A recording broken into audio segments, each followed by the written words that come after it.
Hello, everyone, and welcome to the Criterion Connection. I'm Wade, And I'm Joe. and we're doing a new release, a March new release for Criterion Collection. It is All the Beauty and Bloodshed, Mm-hmm. directed by Laura Poitras. This is, I think, came out in 2022. It's an HBO original Mm-hmm. documentary, which I don't know if there's any that are on the Criterion Collection that This are is HBO. this is the first one I know of. Did you watch it on Max? I did. I watched it on Max as well. I know nothing about the subject matter. I've heard of the Sandler family. Sackler. Sackler. I don't know much about this film, about this subject. I've heard of the Sackler family.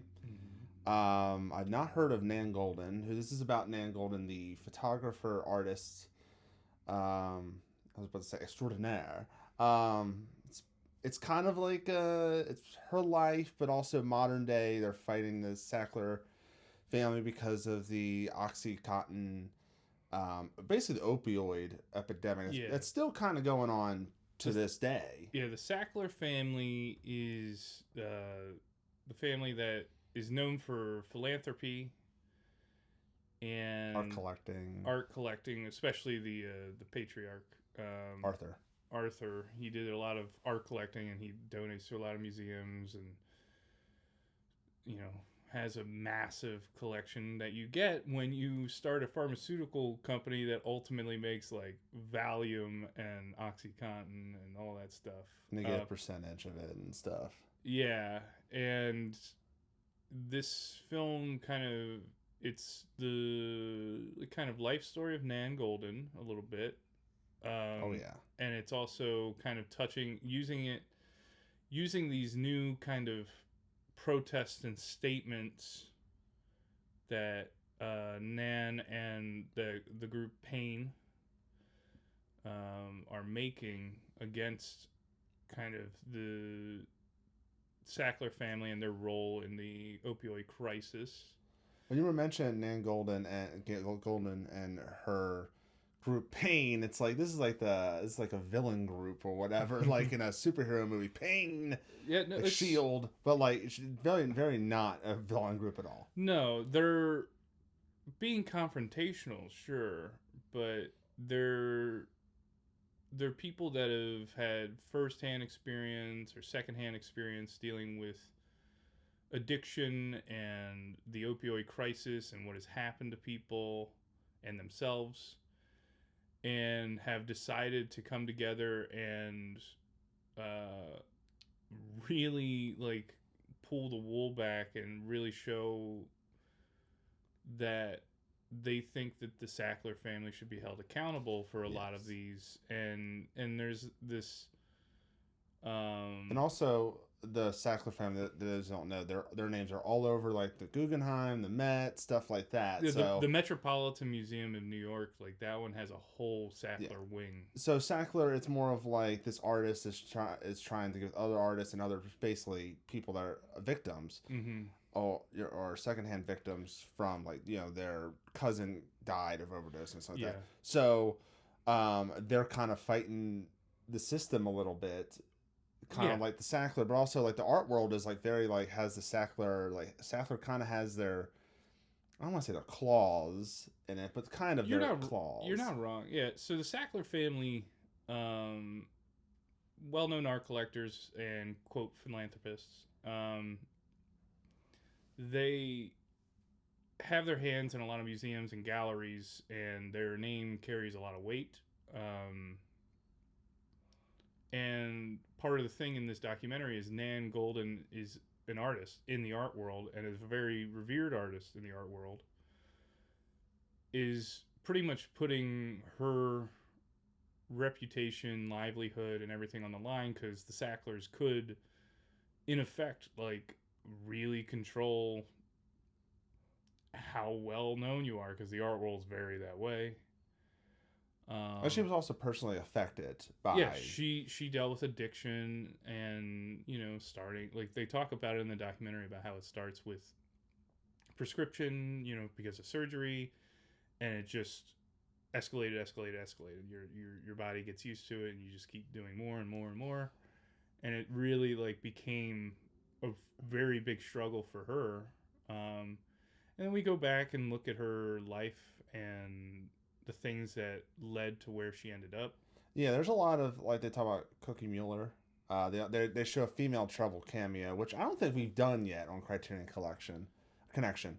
We haven't done that yet. There's a little cameo there. Also, I will say about Nan, she does get really deep with like when she starts talking about that relationship she was in, where she was definitely abused, like, to where she had black eyes and stuff like that. And she goes into detail about that. And you're like, geez. So she kind of goes there in deep, talks about her sister. One of the biggest linchpins in the film is her sister's suicide. Yeah, her late sister. Yeah, and how that's that went down. a big driving force in a lot of things.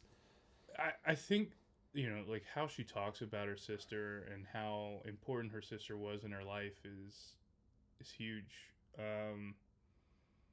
There's also testimonials from like one mother was talking about her high school son was given OxyContin and basically was told take a pill every 4 hours. Yeah, I did not know that personally. I know like any kind of painkiller or something it can be addictive, but usually if I'm like I've had muscle relaxers before in my life for my back, and they were like every like 8 hours or something.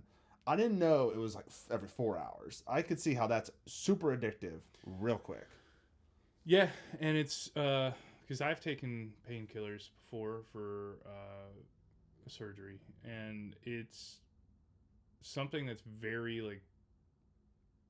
much something that needs to be in the forefront of your mind.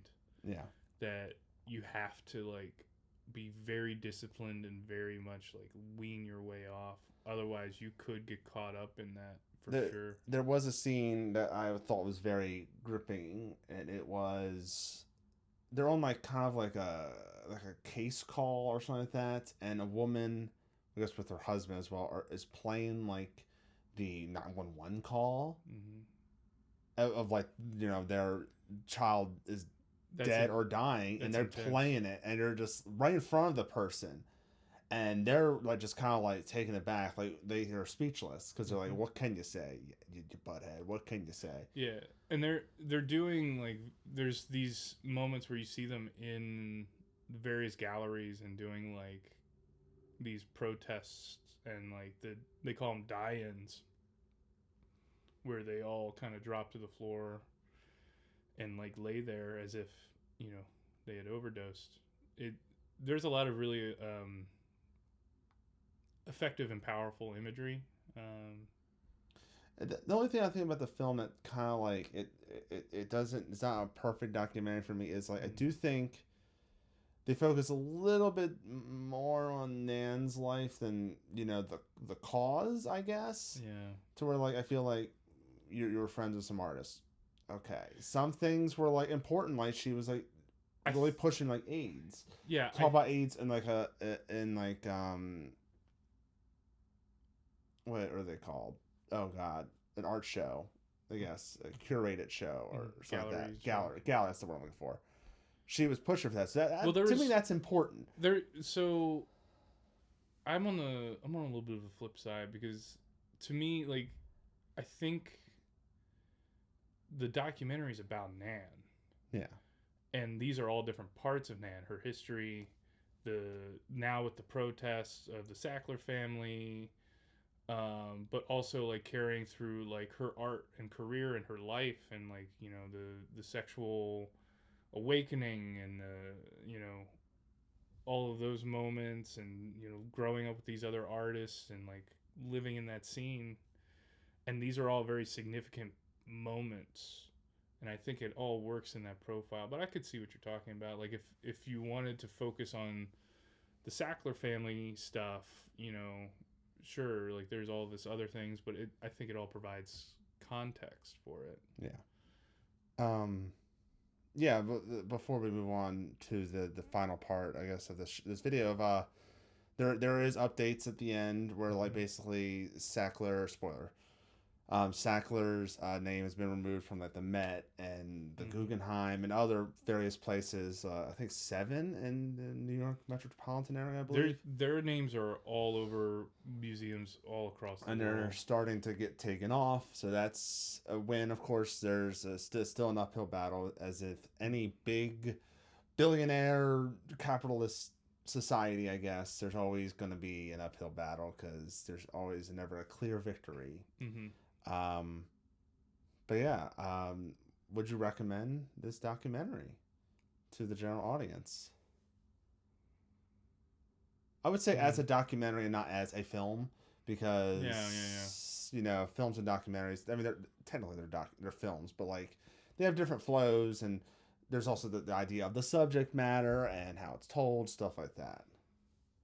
I'm torn, because I don't know if like the general audience is really gonna vibe with it.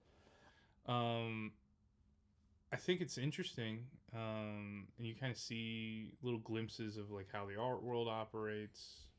Some of the, like, because they touch on like some of that politics, and it touches on like a very real issue that's really like currently happening still. Like the opioid crisis is still going strong, very strong. It's like a tale of two movies. Yeah. Like if you wanted a movie about the art life and an artist and stuff like that. I understand like the Sackler stuff is very ingrained in her story. I understand that. I think, but then there's also like the my fiance loves watching. She gets me hooked onto them, like these Netflix documentaries about like conspiracies, crimes, true crimes, stuff like that. If you're more into that, I feel like it's one of those things like it will split an audience because those people coming from that Netflix world or the true crime world or whatever are going to be like, "Ooh, what's this?" And they watch it. It's more about Nan. That they might not be inclined on that. I don't know. Yeah, I think if you're interested in documentaries, I think it's worth watching. I think it's an interesting profile. You have somebody that there's something in there that you can learn. Yeah, she's still a very interesting person. Not trying to say she's not interesting enough to hold the documentary afloat. I'm just saying that might turn some people they just want the story of like what's going on with the Sackler family. If they just want that, this might be just a warning. It's gonna be a lot about someone's life. She's kind of a person it's part of a bigger picture, but she's also still like a victim in this bigger picture as well. I think I'll give this a light recommend for as a documentary. Like it's a great documentary. It's well done. It's an interesting person to profile. I could see where you're saying like there's two very large stories here, with the Sackler family fight, and then there's the life profile. And I think it's done well enough that you can get a little bit of each. But I could see where you're coming from. That's why I'm really light on the recommend. Yeah, like the average Joe, pun intended, might come in and be like, they want that tea. They want that tea, and you have to like kind of get in the mind of one of the activists. Yeah, this isn't quite Netflix documentary style. It's very HBO, Matt. It's very HBO. It's very HBO. And like I had seen another documentary by this director. I've seen the Citizen 4, which is the one that they're known for. About Snowden. It's about Snowden, and it's pretty good. I like that one a lot, actually. So yeah, I'll give it a light recommend. Oh, what about you? I'll do the same. Okay. I'll also give it a light recommend. It's by now available to purchase on Blu-ray, DVD, and stuff like that. So go do that if that's up your alley. If you're still kind of wary a little bit, it is on Max. That may be on the Criterion channel, like maybe after it comes out. I'm not sure. Sometimes they're getting real nebulous with the streaming services, so I don't know. Yeah, it's all one big blur. But like it is on Max. We watched it on Max. But yeah, that's our thoughts on all the beauty and the bloodshed. I always say all the bloodshed and the beauty. I always get twisted. That's our thoughts on that. Let us know in the comment section below what you think about the film. Let us know about is there any other documentaries that we have not talked about? We've done Hoop Dreams, which I still love Hoop Dreams. Let us know. Like, subscribe, and share. Please make more suggestions for films because we are nearing pretty close to episode 250 and we're not stopping, so we still have plenty of room for more suggestions. I'll do it. So until next time, I'm Wade, and I'm still Joe, and we'll see you later.